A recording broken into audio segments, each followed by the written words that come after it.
नमस्कार.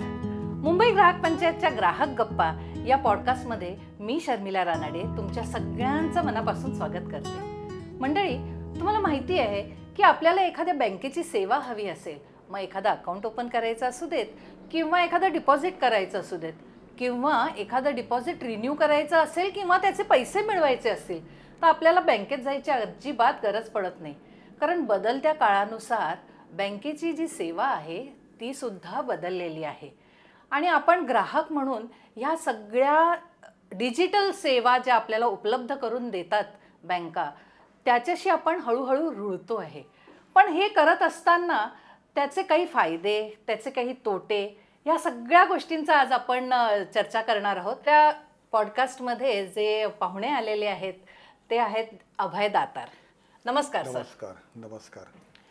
अभय Datar x banker आहेत आणि त्यांचं वैशिष्ट्य असं आहे की त्यांनी जेव्हा डिजिटल आत्ता आलेलं आहे तर ते ट्रान्सफॉर्मेशन त्यांनी बघितलेलं आहे. तर त्यांना लेखी बँकेच्या ज्या पद्धती होत्या त्या आणि ज्या डिजिटल नंतर सुरू झाल्या ह्या दोन्ही व्यवस्थांचा त्यांना खूप छान अनुभव आहे. आणि ते अर्थात मुंबई ग्राहक पंचायतचे ज्येष्ठ कार्यकर्ते सुद्धा आहेत.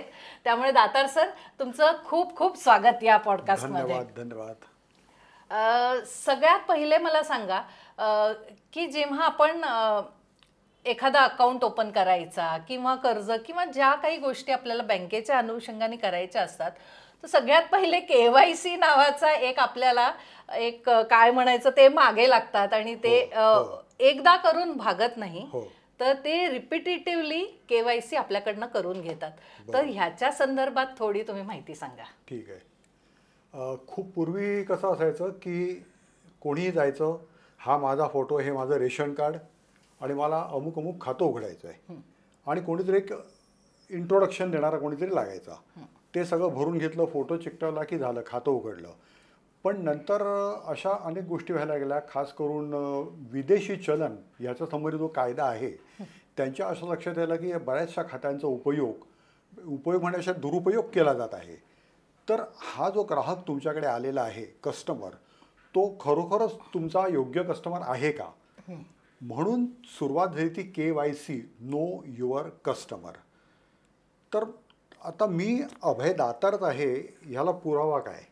नुसतं रेशन कार्ड नाही, तर मग माझा फोटो, त्याच्या जोडलेलं माझं पॅन कार्ड जे आता सगळीकडे मिळतं, आधार कार्ड पण आता प्रचलित झालेलं आहे, पासपोर्ट आहे, ह्या अशा काही ठरलेल्या डॉक्युमेंट्स आहेत. तर त्या डॉक्युमेंट्सच्या आधारे तुमचं खातं उघडलं जातं. फायदा एक आहे की तुम्हाला इंट्रोडक्शनची गरज नाही पडत. नाही आता बाबा अरे तुम्हाला इंट्रोडक्शन देशील का, तू देशील का असं विचारायला लागायचं, तर त्याची आता गरज नाही आहे.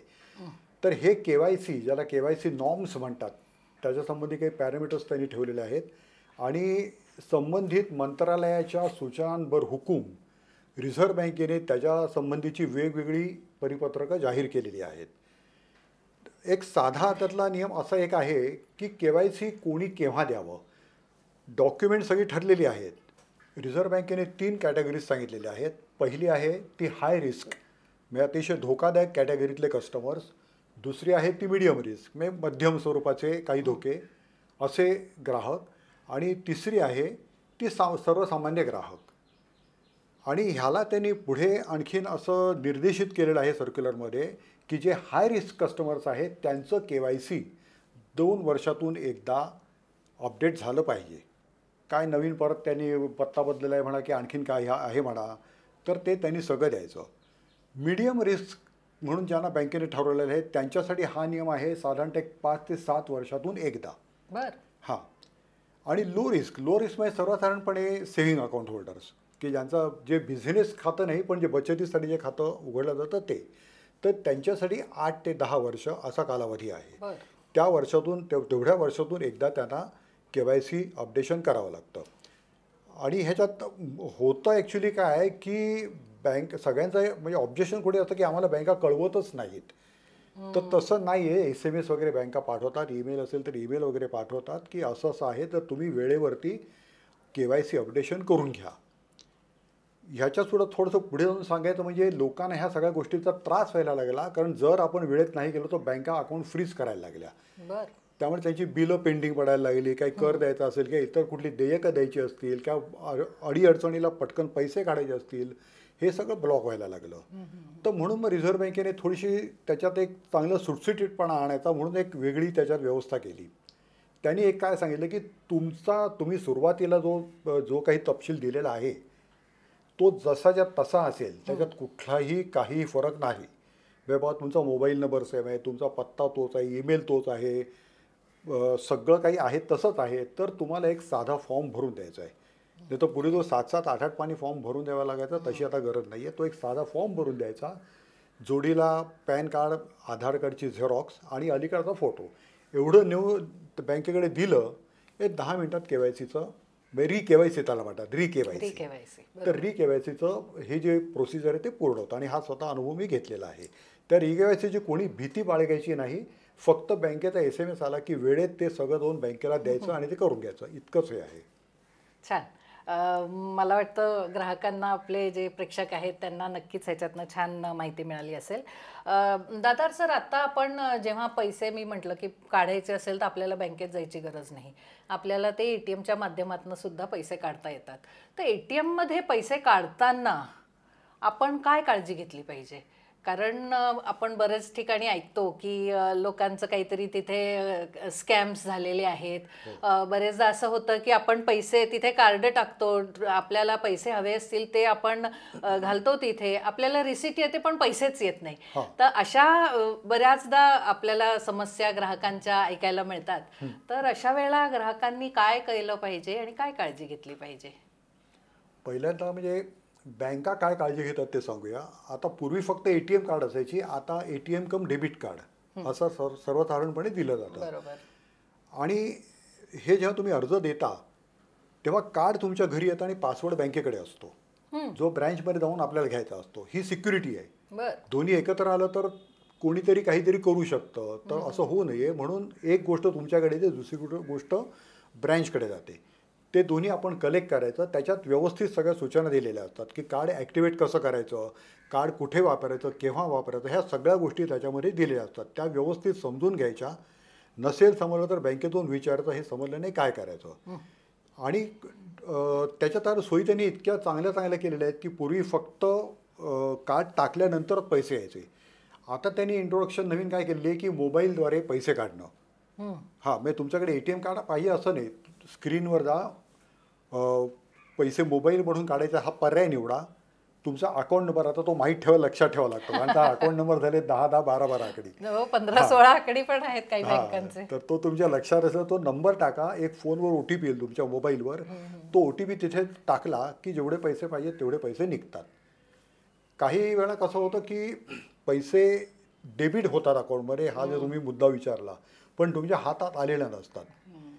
क्षणिक काहीतरी कुठेतरी लिंक तुटलेली असते, काहीतरी झालेलं असतं आणि त्याच्यामुळे तो व्यवहार पूर्ण होत नाही.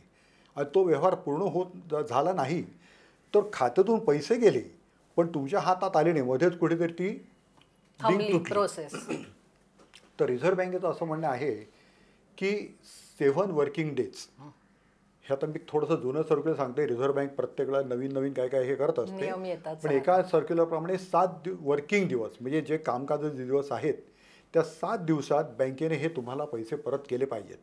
तुम्ही अर्ज करा किंवा नका करू, ही बँकेची जबाबदारी आहे. ह्याचं कारण रिकन्सिलिएशन, की पैसे ATMवरून बाहेर पडले नाहीत, मग त्या दिवशी क्लोजिंग कॅश किती होती, मग ती त्याच्यावर टॅली होते का आपल्या खात्याबरोबर, नाहीच होते, हे बँकेला समजतं. आणि त्यानुसार मग ते टॅली करतात आणि ते पैसे परत आपल्याला पाठवतात. पण नेमके याच ग्राहकांना पैसे मिळाले नाही हे कसं कळतं? त्याचे लॉग्स असतात, अकाउंट नंबर किंवा काहीतरी इन्फॉर्मेशन, पिन असतो, क्रेडिट कार्ड आपला डेबिट कार्डचा नंबर असतो किंवा ATM कार्डचा नंबर असतो, त्याच्यावरून बँका हे सगळं डिजिटलाइज पद्धतीने शोधून काढतात. आणि इतकंच नाही आहे, तर 7 दिवसापेक्षा जास्त उशीर झाला तर दर दिवसाला 100 रुपये ही पेनल्टी आहे, ही बँकेला द्यायला पाहिजे. त्यामुळे ही सर्क्युलर लोकांनी जरूर अभ्यासावीत.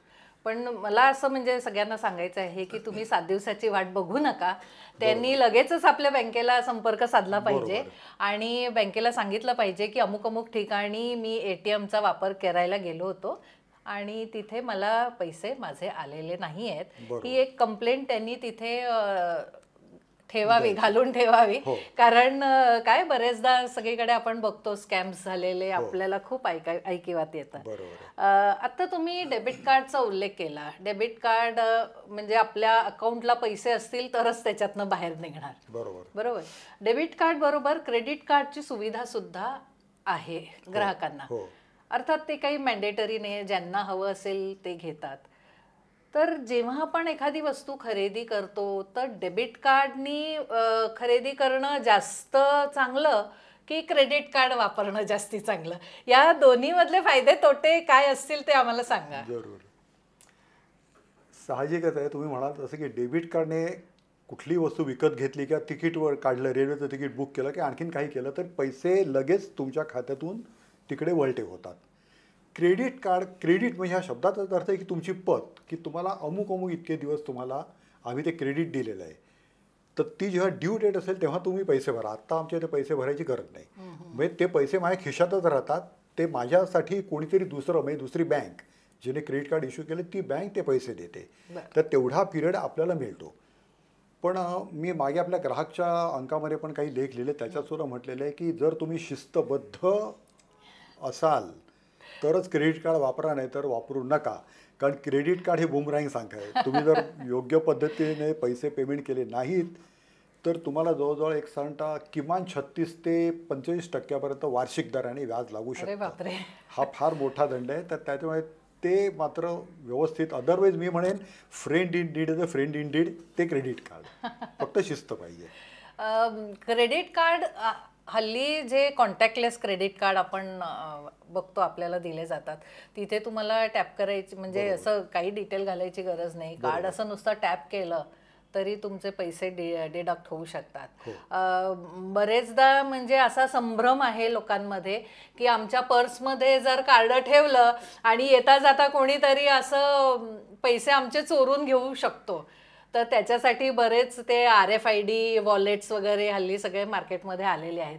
तर जेव्हा कॉन्टॅक्टलेस कार्ड आपण वापरतो तर त्याच्यासाठी अशी काही घ्यायची विशेष काळजी आहे का? क्रेडिट कार्डला बाय डिफॉल्ट 2,500 रुपयाचं लिमिट आहे. ते तुम्ही कमी करू शकता तुमचे अर्थ गरजेनुसार.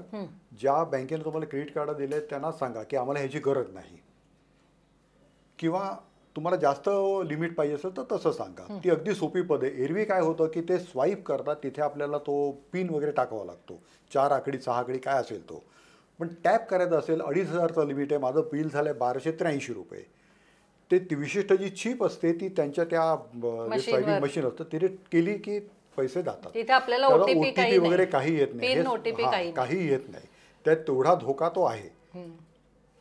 तर हे लक्षात ठेवलं पाहिजे मला वाटतं ग्राहकांनी की ते आपण लिमिट सेट करणं खूप गरजेचं आहे. बँकेचं सुद्धा असतंच, पण त्याच्यातून आपण नुसतंच कॉन्टॅक्टलेस नाही तर even debit card, credit card जे आपल्याला कार्ड दिलेले असतात त्याच्यासाठी सुद्धा आपण जाऊन लिमिट सेट करू शकतो. मग त्याच्यामध्ये बँकेने अनेक सुविधा दिलेल्या असतात की तुम्हाला एखादी वस्तू खरेदी करायची असेल तर ती तुम्हाला पर ट्रान्झॅक्शन किती तुम्ही लिमिट सेट करू शकता, किंवा तुम्हाला ट्रान्सफर करायचे असतील एका अकाउंटमधनं दुसऱ्या कोणाच्या अकाउंटमध्ये ट्रान्सफर करायचे असेल त्याच्यासाठी तुम्ही लिमिट सेट करू शकता. क्रेडिट कार्डसाठी पण तीच व्यवस्था आहे. तर त्यामुळे ह्या लिमिट सेट करणं खूप गरजेचं आहे. तर ते मला वाटतं ग्राहकांनी नक्की लक्षात ठेवलं पाहिजे. आणि आत्तापर्यंत त्यांनी हे असे लिमिट सेट केले नसतील तर त्यांनी ते नक्की सेट करावे आणि स्वतःचा अकाउंट आणि पैसे सुरक्षित करावे. एक ह्यातला मुद्दा दुसरा म्हणजे मी जर नेट बँकिंग वापरत असेल तर मी टाइम पण सेट करू शकतो. किंवा रात्री मी 10 वाजता झोपतो आणि सकाळी एक साधारणतः 7:30-8 वाजता उठतो. तर ह्या वेळात कोणीही माझा अकाउंट वापरला जाता कामा नये चुकीच्या दृष्टीने. तर ते पण सेट, जे लिमिट वगैरे सेटिंग तुम्ही म्हणाल ना त्याच्यातच टाईम असं असतं. आणि हे मी स्वतः अनुभवलं असं की मी मुद्दामून त्या बँकेत, मी रात्री एक साधारणतः 9:30ला मुद्दामून त्या बँकेत लॉग इन करायचा प्रयत्न केला. मला अलाउ नाही केलं त्याने. अरे वा. त्याने सांगितलं की तुम्ही उद्या सकाळी अमुक वाजल्यानंतरच लॉग इन करू शकता असा मेसेज आला. किती छान सुविधा आहे. पण कसं असतं की बरेचदा आपल्याला ह्या गोष्टी माहिती नसतात. तर आज दातार सरांनी खूप छान ती माहिती सांगितलेली आहे. जेव्हा आपण आता बँकेच्या ह्या सगळ्या सेवा वापरतो तर त्याच्यासाठी काही मूल्य आकारावं लागतं. तर ह्याच्या संदर्भात थोडं सांगा, कारण प्रत्येक बँका वेगवेगळ्या आकार ते घेतात. तर RBIचं ह्याच्यावर काही निर्बंध आहेत का, की कशा पद्धतीने ते लावायला हवे? काही अपर लिमिट, लोअर लिमिट असं काही आहे का?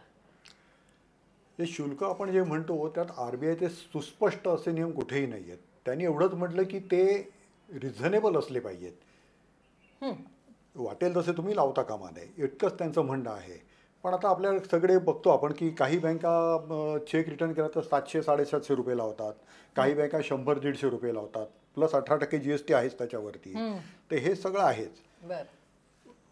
पण ह्याच्यात बरोबर दुसरी जर गोष्ट आपण बघितली शुल्क, तर कर्जाचा थोडासा मी उल्लेख करेन, जरी ह्याच्याशी तसा रिलेटेड नसला तरी. कर्जाच्या बाबतीत पण रिझर्व्ह बँकेने चांगले नियम दिलेले आहेत की फ्लोटिंग रेट असेल आणि कोणाला जर ते कर्ज वेळेआधीच फेड करून बाहेर पडायचं असेल तर त्यासाठी कोणतेही चार्जेस लावता कामा नये असं स्पष्ट म्हटलेलं आहे. तर हे सगळे समजून घ्यायला पाहिजेत. कर्जाचा आता तुम्ही विषय काढला. अनेक प्रकारचे कर्ज आपण घेत असतो त्यांच्या ग्राहकांच्या गरजेनुसार. मग ते एज्युकेशन असू दे किंवा पर्सनल लोन असू दे किंवा घर घेण्यासाठीचं लोन असू देत. हे जेव्हा लोन घेतात, कर्ज घेतात, तर हा तर मुद्दा तुम्ही सांगितला की त्याच्यामध्ये आपल्याला पेनल्टी लावू शकत नाही. पण बरेचदा असं होतं की एका व्यक्तीचं जर घराचं कर्ज पण आहे आणि एज्युकेशन लोन पण आहे, घराचं कर्ज फेडलं तरी ते एज्युकेशन लोन अगदी थोडं असलं तरी ते बँक त्या ग्राहकाचे घराचे कागदपत्र देतच नाहीत.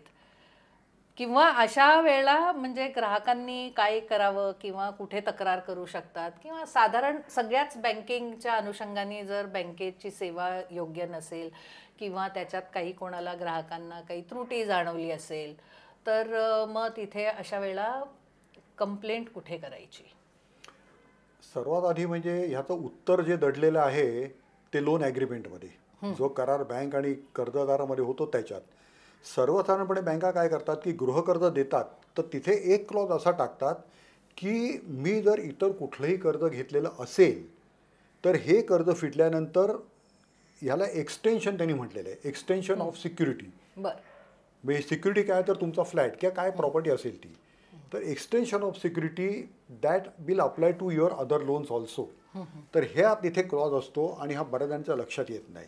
तर त्याच्यामुळे हे कर्ज जरी फिटलं तरी तुमचं हे कर्ज बाकी आहे, त्यामुळे बँका ते अडकवतात. पण बँकेची जी लोन एग्रीमेंट असते, तुम्ही पण मान्य कराल, एक तर ती एवढ्या फाईन प्रिंटमध्ये असते आणि ती वाचणं खरंच खूप कठीण असतं. पण तरीही मला असं सांगायचं आहे की ग्राहकांनी ती वाचली पाहिजे आणि त्यांना ते जर जमत नसेल तर जे असे प्रोफेशनल्स असतात त्यांची सेवा घेऊन, त्यांच्याकडनं समजून घेऊन, कारण तुम्ही कशावर सही करता हेच जर तुम्हाला माहिती नसेल तर पुढे निश्चितच तुम्हाला काही ना काही त्याच्यातनं प्रॉब्लेम होणार आहे.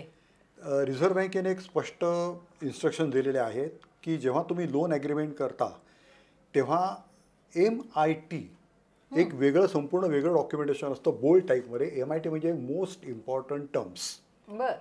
तर त्याच्यामध्ये काय काय आहे, म्हणजे तुम्हाला तुमच्यावरती विपरीत परिणाम काही करू शकतील का, अशा काही टर्म्स वगैरे आहेत का, तर हे सगळं तुम्ही नजरेखालून जर घातलं ना म्हणजे कर्जदाराने, तर त्याला हे कळू शकतं. नक्की नक्की. सर आता आपण जेव्हा म्हणतो की सुरुवातीला तुम्ही सांगितलं की KYC करणं खूप गरजेचं आहे, तर ही बँकेची म्हणजे काय, बँक स्वतःला खात्री करून घेते की व्यक्ती योग्य आहे आणि तिचं अकाउंट आपण ओपन करू शकतो. पण आता जे काही आपण ऐकतो आहे मार्केटमध्ये, KYB पण किती महत्व आहे, म्हणजे नो युअर बँक. कारण तुम्ही बँकेमध्ये, ज्या बँकेमध्ये तुम्ही तुमचे अगदी कष्टाने मिळवलेले पैसे ठेवता, तर KYCच्या सोबत मला वाटतं ग्राहकांनी KYB पण केलं पाहिजे, नो युअर बँक. तर काय त्यांनी लक्ष दिलं पाहिजे, कुठल्या बाबी तपासून बघितल्या पाहिजे की बाबा ह्या बँकेत मी पैसे ठेवले तर माझे पैसे सुरक्षित राहतील? अगदी साधा नियम. त्याच्याआधी बँकांचे प्रकार बघूया आपण. पतपेढी अगदी खूप जुन्या काळापासून आलेला प्रकार. त्याच्यानंतर शेड्यूल बँका म्हणजे सहकारी बँका, शेड्यूल नव्हे सहकारी बँका, कोऑपरेटिव्ह बँका, कॉपरेटिव्ह बँक. खाजगी बँका, सरकारी बँका, नंतर ह्या स्मॉल फायनान्स बँक्स आलेल्या आहेत छोट्या छोट्या त्या, आणि तुमची वॉलेट्स ही सुद्धा रिझर्व्ह बँकेच्या अंडरच येतात. पेटीएम वगैरे जे आहे ते सगळं. तर ह्या सगळ्या प्रकार माझं स्पष्ट मत आहे, सेवा कुठे कशी काय मिळते हा मुद्दा बाजूला ठेवायचा. ती बँक जवळ आहे का ही बँक जवळ आहे हे थोडं बाजूला ठेवायचं. सरकारी बँकेत पैसे ठेवायचे, कारण सरकारी बँकात दरवेळेला काही ना काहीतरी कॅपिटल सरकार होतच असतं. त्या बँका सगळ्यात सुरक्षित आहेत. आणि तसं नसेल तर खाजगी बँका थोड्या मोठ्या ज्या बँका आहेत ना, एक छानसं एक टर्म आहे म्हटलेली, खास करून ही 2008 साली जी मंदी आली ना तेव्हा ही टर्म फार उदयाला आली. Too big to fail and too big to survive किंवा बेल आउट, अशा बँका पण असतात. तर आपल्याकडे ज्या अशा मोठ्या बँका आहेत तिकडे सुद्धा पैसे ठेवायला हरकत नाही. आजपर्यंतचा अनुभव की ह्या ज्या बँका असतात ना त्या सरकार बुड देत नाहीत, त्या कुठल्या ना कुठल्या तरी बँकेत मर्ज होतात, तर तुमचे पैसे सुरक्षित राहतात. आणि एक तर 5 लाखाचा नियम सगळीकडे लागू आहे. 5 लाख कुठलीही बँक असू कुठलीही बँक असून ते. त्याच्यानंतर आला कोऑपरेटिव्ह बँका. त्याच्यात परत 2 प्रकार, schedule cooperative bank, non schedule cooperative bank. Schedule cooperative बँकेवरती रिझर्व्ह बँकेचं नियंत्रण असतं, व्हेरॅज नॉन शेड्यूल बँकेवरती रिझर्व्ह बँकेवर सहकार खातं जे आहे राज्याचं त्यांचं पण नियंत्रण असतं. त्यामुळे त्या बँकेत धोका खरा जास्त आहे ज्या नॉन शेड्यूल बँक आहेत. लोकांना वाटतं काही मल्टीस्टेट लिहिलेलं आहे बोर्डावरती, हां ही सुरक्षित बँक आहे, तर तसं नसतं. नुसतं मल्टीस्टेट लिहिलं आहे, पण मल्टीस्टेट शेड्यूल्ड कोऑपरेटिव्ह बँक असं लिहिलं आहे का हे स्पष्ट पाहणं आवश्यक आहे. आणि शेड्यूल बँक असं आता आपण अलीकडेच बघितलं, आपण ज्यासाठी फाईट करत होतो न्यू इंडिया, शेड्यूल्ड बँक असून सुद्धा तिथे त्या अनेक अडचणी तिच्या उभ्या राहिल्या. तर ह्या सगळ्या गोष्टी आहेत. त्यामुळे माझं तरी मत आहे की एक सर्वसाधारण ठीक असेल ना तर सरकारी बँकेत पैसे ठेवावेत. आणि पतपेढीचा तर जरा विचार करूनच ठेवलं पाहिजे, कारण पतपेढी तसं बघितलं तर एवढं रेग्युलेटेड नाही आहे. जरी ती कॉपरेटिव्ह कायद्याखाली त्याची संस्था ती फॉर्म झालेली असली तरी तिथे तुम्हाला पैसे तुमचे गेले तर खूप प्रॉब्लेम होतो, कारण आपल्याकडे अशा बऱ्याचशा तक्रारी येतात पतपेढींच्या. पूर्ण नोकरीतली सगळी मिळकत एकाच ठिकाणी टाकली. होय होय होय. तर त्यामुळे ग्राहकांनी ह्या गोष्टीकडे लक्ष दिलं पाहिजे. कुठल्या बँकेत आपण पैसे ठेवतोय त्या बँकेची साधारण माहिती काढा की ती त्याचं म्हणजे एक कॅपिटलायझेशन वगैरे जरा खूप होतं, पण तरी थोडंसं बघितलं पाहिजे की त्याची प्रॉफिटेबिलिटी किती आहे, ते काही घोटाळे तर झालेले नाही आहेत, किंवा त्या बँकेच्या विरोधात काही निर्बंध तरी लादलेले नाही आहेत आरबीआयनी, किंवा असं काही त्यांच्या विरोधात लिटिगेशन खूप मोठ्या प्रमाणात कुठेतरी फसवणुकीच्या मध्ये त्यांचं नाव आलेलं आहे. अशा टाईपच्या बँका जर असतील तर त्या अवॉइड कराव्या आणि आपले पैसे सुरक्षित करावे. सर, आता आपण अगदी शेवटाकडे आलोय. सगळ्यात म्हणजे काय महत्त्वाचा विषय म्हणजे सायबर फ्रॉड्स. आपण बघतो की बरेचदा असे जिथे आपली इन्व्हॉल्वमेंट पण नसते आणि वन फाईन डे एक मेसेज येतो आपल्याला की तुमच्या अकाउंटमधनं अमुक अमुक पैसे डेबिट झालेले आहेत, किंवा तेव्हा तुम्ही भारतातच असता पण कुठून तरी तुम्हाला परदेशातून तुमचे पैसे गेलेले असतात, किंवा काही वेळेला ते तुम्हाला काहीतरी करायला सांगतात की तुम्ही कुठेतरी क्लिक करता लिंकवर जिथे तुमची स्वतःची इन्व्हॉल्वमेंट असते, तुम्ही काहीतरी क्लिक केलेलं आहे. आता OTP द्यायचा नाही हे सगळ्यांना बरोबर कळलेलं आहे, पण जे आपले फ्रॉडस्टर्स आहेत ते आपल्यापेक्षा 10 पावलं पुढे आहेत आणि ते सुद्धा नवीन नवीन असे काहीतरी शोधून काढतात मार्ग ज्याच्यातनं ते ग्राहकांना फसवून त्यांच्याकडनं पैसे ते काढून घेतात. तर असं जर सायबर फ्रॉड कोणाविषयी झाला असेल तर मग त्यांनी काय आणि कुठे करावं? RBIचं एक छान सर्क्युलर आहे, त्याच्याबद्दल तुम्ही सांगा. एक सोपा मार्ग म्हणजे 1930 ह्याला फोन करून ताबडतोब माहिती द्यावी ह्याची. कारण मध्यंतरी पोलिसांचा रिपोर्ट पण आला की मुंबई पोलिसांनी जवळजवळ मला वाटतं 71 का 72% रक्कम रिकवर केली 1930 वरती कॉल आल्यानंतर. कारण पोलिसांना ते बरेच अधिकार असतात, अकाउंट फ्रीज करणं वगैरे असं सगळं.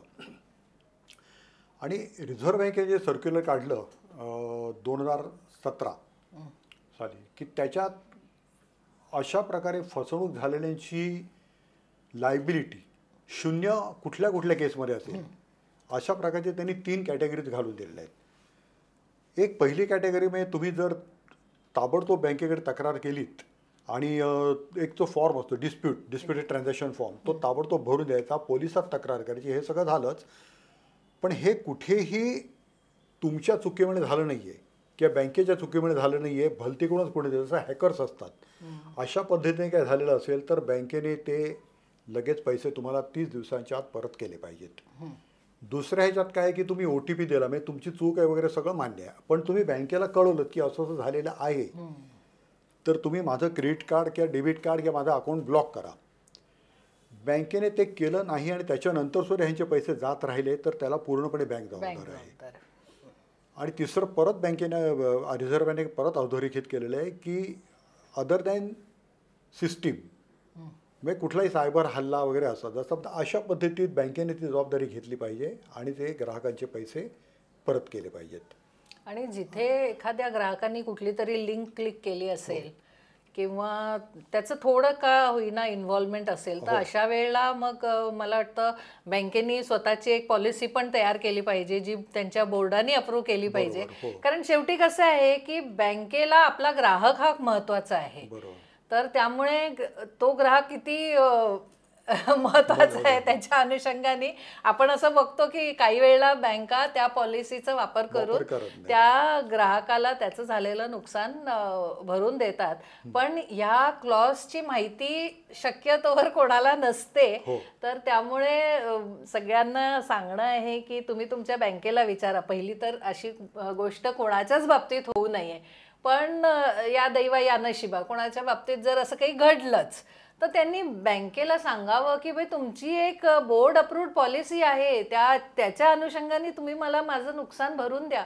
कारण काय आहे की प्रत्येक बँकेला इन्शुरन्स घेणं मॅन्डेटरी आहे. बँकिंग रेग्युलेशन ऍक्ट प्रमाणे RBIचं रेग्युलेशन आहे, त्यामुळे इन्शुरन्स घेणं बंधनकारक आहे. तर ते इन्शुरन्समधनं सुद्धा ते पैसे रिकवर करून ते तुम्हाला देऊ शकतात.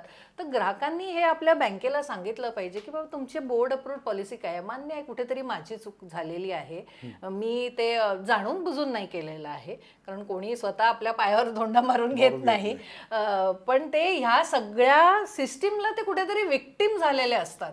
तर त्यामुळे अशा वेळेला सुद्धा बँकेनी त्यांना सहकार्य केलं पाहिजे आणि त्यांना त्यांचे पैसे मिळवून देण्यात मदत केली पाहिजे. आणि आता समजा हे मिळालेच नाही तर मग तक्रार आपण ओम्बड्समॅनकडे करू शकतो. तर 2-3 जर पटकन मुद्दे सांगू का? हो सांगा ना.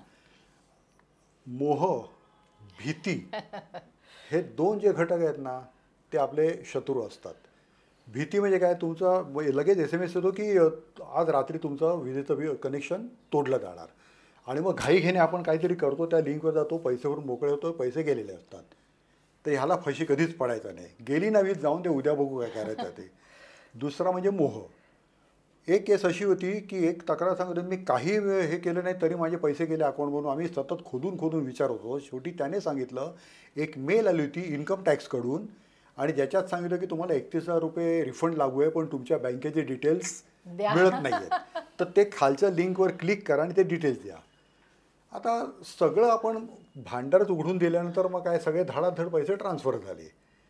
आणि तिसरा गोष्ट अर्थात मग सांगितलं तर हा सायबर अटॅक जो कोणाच्याच हातात नाही आपल्या हातात. मी नेहमी म्हणतो की सायबर क्राईम करणारे लोक आहेत ते सिस्टीमच्या 2 पावलं पुढेच असतात, त्यांना सगळ्या ह्या गोष्टी माहिती असतात. त्यामुळे आणि पॉलिसीचा एक तुम्ही जो चांगला मुद्दा मांडलात की बँकेची ओन पॉलिसी, बोर्ड ऑफ डायरेक्टर्सची ओन पॉलिसी. माझा एक वाईट अनुभव त्यातला असा आहे की एक तक्रार इथेच आले होते आपल्या ग्राहक भवनमध्ये आणि मला वाटतं तुम्हीच ती पॉलिसी काढून दिली होती, बँकेची पॉलिसी. त्याच्यात स्पष्ट म्हटलं होतं की विशिष्ट सर्कमस्टन्सेसमध्ये, विशिष्ट परिस्थितीत बँक हे पैसे परत करू शकते. ती बाई आजारी होती, हॉस्पिटलला होती, तिच्याकडे पुरावे होते, त्यामुळे साहजिकच ती जे काही SMS आले ते बघू शकली नाही. जवळजवळ आठवडाभरानंतर तिने बघितले आणि नंतर तिच्या सगळ्या गोष्टी लक्षात आल्या. पुरावे देऊनसुद्धा बँकेने हे पैसे तिला परत केले नाहीत. तर ही अतिशय वाईट गोष्ट आहे. ते रिझर्व्ह बँकेने बँकांच्या बाबतीत नुसतं ग्राहकांनी अमुक करा, ग्राहकांनी तमुक करा असं नाही. बँका सगळं वापर आपलं ज्या काय आपण इन्स्ट्रक्शन दिल्यात बँकांना त्या सगळ्यांचा व्यवस्थित उपयोग करतायत की नाही बँका, त्या ग्राहकांना न्याय देत आहेत की नाही, हे रिझर्व्ह बँकेने पाहिजे तर एखादं स्पेशल डिपार्टमेंट त्यासाठी नेमून ही जबाबदारी घेतली पाहिजे. नक्कीच. दातार सर, आज तुम्ही खूप माहिती छान इथे दिलेली आहे आणि तुम्ही तुमचा वेळ देऊन इथे आलात, त्यामुळे तुमचे खूप खूप धन्यवाद.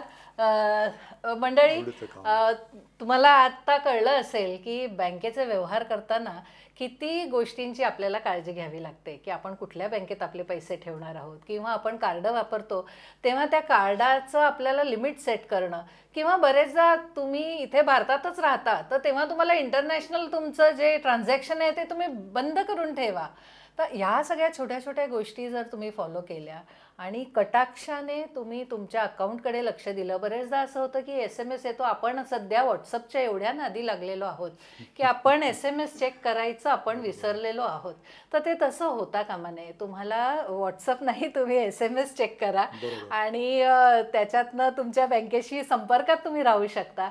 आणि तुम्हाला काही तक्रारी असतील तर त्या तुम्ही लगेचच्या लगेच तुम्ही त्याचं निवारण करून घेऊ शकता. तर मंडळी, आजचा तुम्हाला एपिसोड कसा वाटला हे आम्हाला कॉमेंट करून कळवा. आणि आय बटनवर क्लिक केलं तर तुम्हाला आपले आधीचे जे एपिसोड आहेत, खूप छान छान विषयांवर आपण एपिसोड्स केलेले आहेत, तर ते एपिसोड्स तुम्हाला बघायला मिळतील. आपल्या पॉडकास्टला लाईक करा, शेअर करा आणि आपल्या चॅनलला सबस्क्राईब करा. आणि शेवटी स्वस्थ रहा, सुरक्षित रहा आणि जागरूक रहा. धन्यवाद.